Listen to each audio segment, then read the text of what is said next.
तरंग तरंग तरंग तरंग युवा तरंग। तेरे साथ रहने हे प्रभु यह दिल मेरा तड़पे, तेरे साथ रहने हे प्रभु यह दिल मेरा तड़पे। तेरे साथ रहूं, तेरे साथ चलूं, तेरे साथ रहूं, तेरे साथ चलूं, तेरे साथ रहने हे प्रभु यह दिल मेरा तड़पे। तेरे साथ रहने हे प्रभु यह दिल मेरा तड़पे। तेरे साथ जुड़ने हे प्रभु यह दिल मेरा तड़पे। तेरे साथ जुड़ने हे प्रभु यह दिल मेरा तड़पे।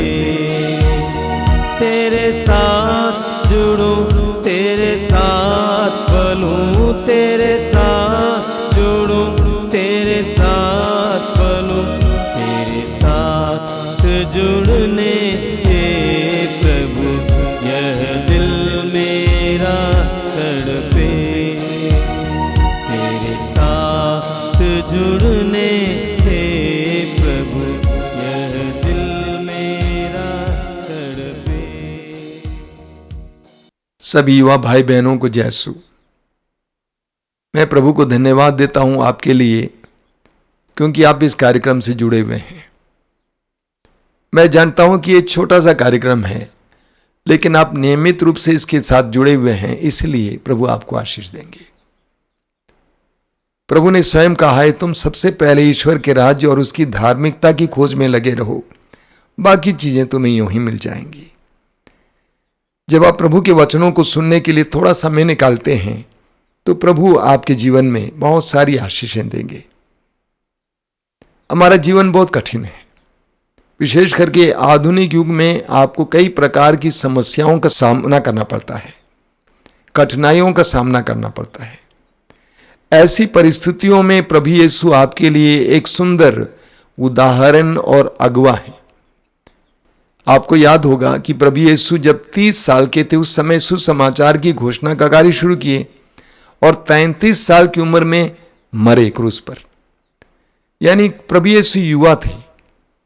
हर युवा के लिए आज यीशु एक सुंदर उदाहरण है, आदर्श है, विशेष करके आधुनिक युग में जीने के लिए, आधुनिकता से लड़ने के लिए यीशु एक सुंदर उदाहरण और आदर्श है।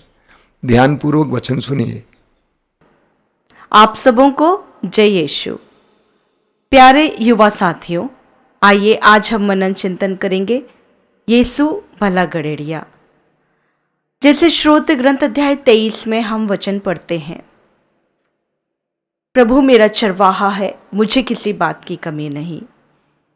और जब हम अपने जीवन में प्रभु को भला चरवाहा बनाते हैं, हमें सचमुच किसी बात की कमी नहीं होती। हम जीवन की परिस्थितियों में जूझते रहते हैं, थक जाते हैं, हैरान हो जाते हैं, परेशान हो जाते हैं। लेकिन प्यारे मित्रों, यदि हम जीवन में सचमुच में ये समझ लें कि प्रभु यीशु हमारा भला गड़ेड़िया है, भला चरवाहा है, हमें किसी बात की चिंता नहीं होगी, हमें किसी बात की कमी नहीं होगी। बस हमें उसे अपनाना है और मानना है कि प्रभु मेरा चरवाहा है तो मैं क्यों चिंता करूं, प्रभु मेरा चरवाहा है तो क्यों मैं चिंतित हूँ, प्रभु मेरा चरवाहा है तो क्यों मैं हैरान परेशान हूँ। बस आप प्रभु से कह दीजिए कि ये मेरी चिंता नहीं है, प्रभु आप संभाल लीजिए, तब सब चीज़ हो जाएगा। आप देख लीजिए, भला चरवाहा, एक भला चरवाहा करता क्या है? भला चरवाहा अपने भेड़ों को संभालता है, ख्याल रखता है और खतरे से बचाता है। जब जंगली जानवर आते हैं, भला चरवाहा अपने भेड़ों की रक्षा करता है, उसे पोषित करने के लिए हरी भरी घाटियों पे चराता है। जब वे भूखे और प्यासे हैं, हरी घासों पे बैठाता है। तो इस प्रकार भला चरवाहा अपने भेड़ों के लिए भला कार्य करता है, इसलिए वह भला चरवाहा कहलाता है। और हम प्यारे भाई और बहनों, हम पुराने व्यवस्थान में भी देखते हैं, पुराने व्यवस्थान में कि किस प्रकार ईश्वर इज़राइली भाइयों के लिए भले चरवाहे बने। मरुभूमि में वे भटकते रहे, कनान देश की ओर यात्रा करते रहे। 40 वर्षों की यात्रा इतनी आसान नहीं थी।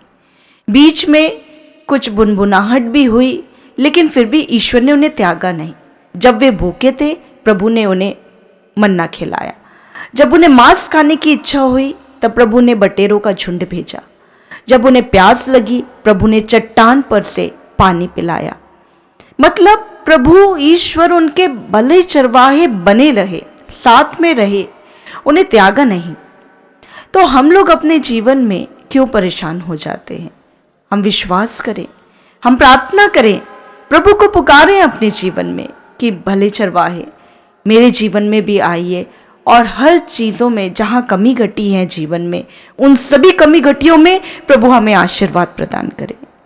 इवन हम यहाँ पे भी देखते हैं, जब विधि विवरण ग्रंथ अध्याय 29:4 में वचन हम पढ़ते हैं, मैंने 40 वर्ष तक उजाड़ खंड में तुम्हारा नेतृत्व किया, तब भी ना तुम्हारे शरीर के वस्त्र जर्जर हुए, ना तुम्हारे पांव के जूते घिसे। तुम्हें खाने के लिए रोटी नहीं मिली, पीने के लिए अंगूरी नहीं मिली, मदिरा नहीं मिली। इसी से तुम्हें समझ लेना चाहिए था कि मैं प्रभु तुम्हारा ईश्वर हूं। कितना सुंदर वचन और कितनी सुंदर जानकारी कि मैंने 40 वर्ष तक उजाड़ खंड में तुम्हारा नेतृत्व किया, तब भी ना तुम्हारे शरीर के वस्त्र जर्जर हुए। शरीर के वस्त्र फटे तक नहीं, जर्जर भी नहीं हुए हैं। समझ लीजिए प्रभु कितना संभाला है। उनके पैरों के चप्पल और जूते तक घिसे नहीं। प्रभु ने हर एक लोगों को संभाला। और वहां थोड़े से लोग नहीं थे, लगभग पुरुषों की संख्या 6 लाख थी, और उसमें स्त्रियां भी थी, बच्चे भी थे। तो लगभग मिलियंस लोग होंगे, 2-3 मिलियंस लोग होंगे। इतने सारे इजरायलियों का नेतृत्व मूसा नबी के द्वारा, और ईश्वर उनका भला चरवाहा बनते हुए पूरे 40 वर्षों तक रहा। हालांकि उनके बीच में तनाव भी हुए, झगड़े भी हुए, बुनबुनाहट भी हुए, लेकिन ईश्वर ने उन्हें त्यागा नहीं। कितना सुंदर, कितनी सुंदर बात, ईश्वर उनके साथ रहे। और हम प्रवक्ता ग्रंथ अध्याय 33:1 में हम देखते हैं, जो प्रभु पर श्रद्धा रखता है उस पर विपत्ति नहीं पड़ेगी। मूसा प्रभु पर श्रद्धा रखते थे और हमेशा अपनी इस्राएली प्रजा के लिए प्रार्थना किया करते थे। हम भी प्रार्थना करें अपने भले चरवाहा के लिए। यदि आपके परिवार में, आपके घर में भले चरवाहे की आवश्यकता है, पुकारिए, प्रार्थना कीजिए। प्रभु आपको आशीर्वाद देंगे, प्रभु आपको बचाएंगे, प्रभु आपको संभालेंगे, प्रभु आपको वस्त्रों को आशीर्वाद देंगे, प्रभु आपके घर के हर एक चीज़ों को आशीर्वाद देंगे, प्रभु आपके घर के वस्तुओं को आशीर्वाद देंगे, आपके नौकरी को आशीर्वाद देंगे। जहां आपको ज़रूरत है प्रभु वहां आशीर्वाद देंगे। और हम देखते हैं एक और घटना पुराने व्यवस्थान में, निर्गमन ग्रंथ अध्याय 17 वचन 8 से 16 में, जहां हम पाते हैं अमालेकीय इजराइलियों पर आक्रमण करने के लिए आ खड़े होते हैं। और वहां पर मूसा नबी जोशुआ को कहते हैं कि तुम तैयारी करो और अगली सुबह अमालेकियों से लड़ने जाओ, और मैं हारून और हूर को लेकर पर्वत पर जाकर प्रार्थना करूंगा। और जोशुआ इन अमालेकियों से युद्ध करने के लिए जाते हैं। साथ ही मूसा नबी पर्वत पर हारून और हूर के साथ प्रार्थना करने जाते हैं, ताकि प्रभु का सानिध्य, भले चरवाहा का सानिध्य इन्हें मिलता रहे। और हम देखते हैं, जब हम ये अध्याय पढ़ते हैं, निर्गमन 17:8 से 16 में पढ़ते हैं कि जोशुआ सैनिकों के साथ लड़ रहा था, अमालेकियों के साथ, और मूसा नबी प्रार्थना कर रहे थे। और फलस्वरूप हम देखते हैं मूसा के हाथ ऊपर खड़े करके ये प्रार्थना करते हैं। और हम देखते हैं जब जब मूसा के हाथ ऊपर ईश्वर की ओर, स्वर्ग की ओर प्रार्थना करते रहते हैं, अमालेकी लोग हारते हैं और जोशुआ और इस्राएली जीतते हैं। और जब उसके मूसा के हाथ नीचे जाते हैं, अमालेकी के लोग प्रबल होने लगते हैं। तो यह देखते ही हारून और हूर मूसा के हाथों को संभाल लेते हैं और इस प्रकार मूसा के हाथों को नीचे नहीं होने देते हैं जब तक जोशुआ और इजरायलियों को विजय प्राप्त नहीं होती। और अंत में हमें पता चलता है जोशुआ और समस्त इजरायलियों को ईश्वर जो उनका भला चरवाहा बना, उनके द्वारा विजय प्राप्त हुई।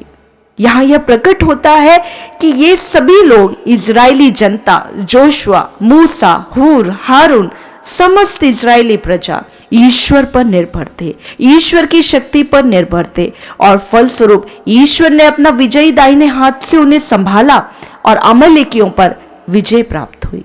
आपके जीवन में भले ही कितने संकट होंगे, बहुत तकलीफें होंगी, आप एक बार फिर से विश्वास कीजिए, जैसा जोशुआ ने विश्वास किया, जैसा मूसा ने विश्वास किया अपने ईश्वर पर। आप अपनी परिस्थितियों को प्रभु को दें, प्रभु को अपने जीवन का भला चरवाहा बनने दें।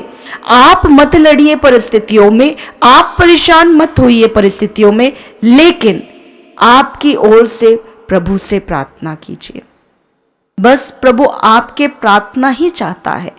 देखिए वचन कहता है, यिर्मयाह नबी का ग्रंथ अध्याय 1:19, वे तुम्हारे विरुद्ध लड़ेंगे किंतु तुमको हराने में असमर्थ होंगे, क्योंकि मैं तुम्हारी रक्षा करूंगा। जब हम प्रभु को, ईश्वर को भला चरवाहा बनाते हैं, प्रभु हमारे लिए युद्ध करते हैं, प्रभु हमारे लिए लड़ते हैं। हमें कुछ करने की आवश्यकता नहीं होती, चाहे विषम परिस्थितियां क्यों ना हो। जब हम प्रभु के साथ रहते हैं, हमें कुछ नहीं करना पड़ता, प्रभु हमें विजयी बनाते हैं। और वचन में देखिए 23:2 में वचन कहता है, वह मुझे हरे मैदानों में बैठाता, शांत जल के पास ले जाकर मुझ में नवजीवन का संचार करता है, मुझ में नवजीवन का संचार करता है और शांत जल के पास ले जाता है। इसका मतलब क्या है? प्रभु हमें हर एक चीज को प्रबंध करता है जो हमें आवश्यक है, हमें पोषित करने के लिए, हमें सुरक्षा के लिए, हमारे स्वास्थ्य के लिए। एक छोटी सी घटना मैं बताना चाहूँगी। आज से कुछ महीने पहले मैं एक भाई से मिली साधना सेंटर में और उस भाई ने मुझे अपनी गवाही बताई और उसकी गवाही बड़ी सुंदर गवाही थी। और वो भाई बताते हैं कि सिस्टर, मैं मेरे जीवन में पागल हो चुका था, मैं मेंटल था और परिवार वालों ने मुझे छोड़ दिया है। जब मैं घर में था तो मैं निर्वस्त्र होकर के घूमता था और पागलपन की वजह से घर छोड़ करके बाहर दौड़ता फिरता रहता था और इस प्रकार परिवार वालों ने मुझे त्याग दिया क्योंकि उन्हें शर्म आती थी। और इस प्रकार आसपास के लोगों ने उस पर दया दिखाई और उसे लेकर के आश्रम में छोड़ दिया। और आश्रम में वो बैठ करके वचन सुनता रहता था और उसको खुद स्वयं होश नहीं रहता था, कभी कभी पागलपन के दौरे पड़ते थे। और ऐसा होते होते 1-2 साल हो गया और एक दिन प्रभु का कल्याण का दिन आया और ये भाई बताता है कि एक दिन वचन सुनते सुनते बिजली का प्रवाह उसके मस्तिष्क में हुआ और मस्तिष्क से पूरे शरीर में बिजली का प्रवाह हो गया और इस प्रकार वह भाई पूर्ण रूपेण चंगा हो गया, उसका दिमाग नॉर्मल हो गया और उसको उस पे जो पागलपन का दिमाग में पागलपन का दौरा था वो सब चीज़ हट गया, वो पूर्ण रूपेण नॉर्मल हो गया वो भाई। और उस घटना के बाद उसको महसूस हुआ कि ये केवल प्रभु यीशु है जिन्होंने मुझे चंगा किया। और ये जानने के बाद वो अब प्रभु यीशु की पूर्ण रूपेण सच्चे रीति में प्रभु का सेवकाई करता है। और सचमुच हम ये भाई के जीवन से पाते हैं कि प्रभु यीशु को ये जानता भी नहीं था, फिर भी प्रभु यीशु इसका भला चरवाहा बना। प्रभु यीशु को नहीं जानते हुए भी प्रभु यीशु ने इसे हरी भरी घासों में बैठाया, भोजन कराया। प्रभु यीशु इसका भला चरवाहा, रखवाला बना। तो जब प्रभु यीशु भला चरवाहा एक ऐसे अनजान व्यक्ति का जिसे कोई प्यार नहीं करता, जिसके अपनों ने त्याग दिया है, ऐसे व्यक्ति का ख्याल प्रभु कर सकता है, तो क्या प्रभु, हमारा प्रभु जिसे हम जानते हैं, नाम से जानते हैं, क्या प्रभु हमारा भला चरवाहा नहीं बनेगा? तो प्यारे मित्रों, आप अपने जीवन में प्रभु यीशु को पुकारिए, उन्हें भला चरवाहा बनाइए।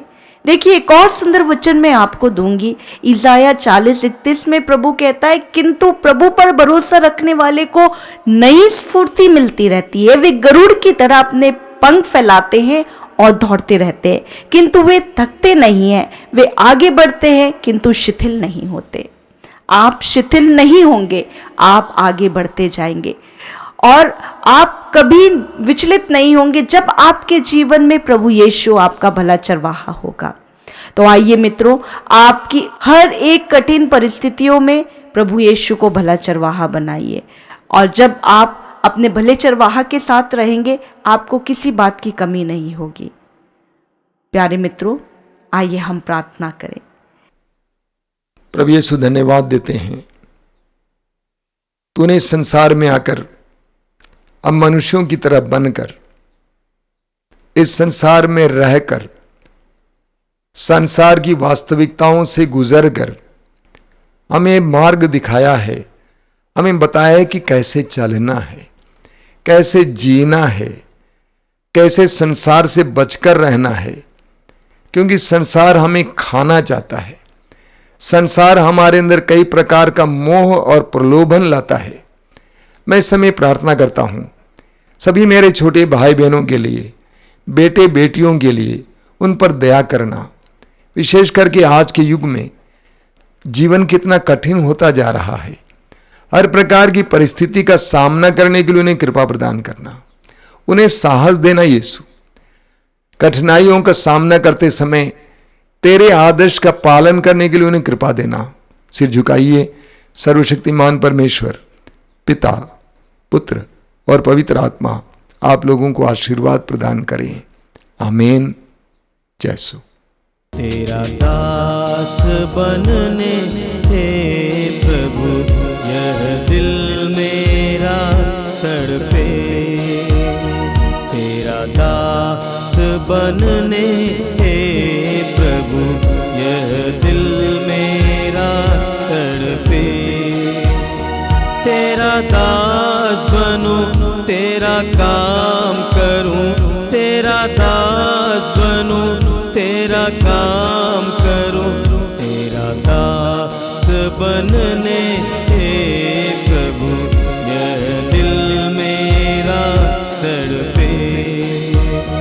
तेरा दास बनने हे प्रभु, यह दिल मेरा तड़पे। तेरी बात सुनने हे प्रभु, यह दिल मेरा तड़पे। तेरी बात सुनने हे प्रभु, यह दिल मेरा तड़पे। तेरी बात सुनो, तुझे नाथ कहूँ।